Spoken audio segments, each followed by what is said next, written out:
Kung maka-experience ta og kalisdanan, importante nga ato ning atubangon.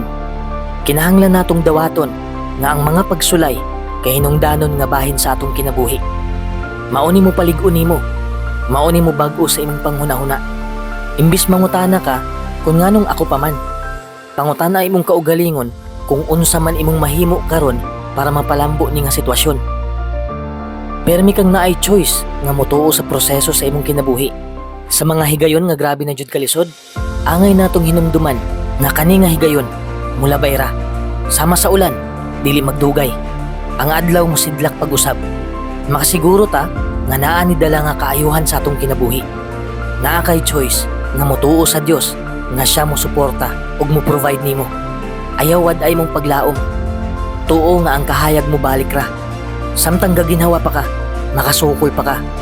Kung naa ka sa kangitngit karon, gusto na akong ipahibalo nimo nga nakakita ang Dios nimo. Gimahal ka niya.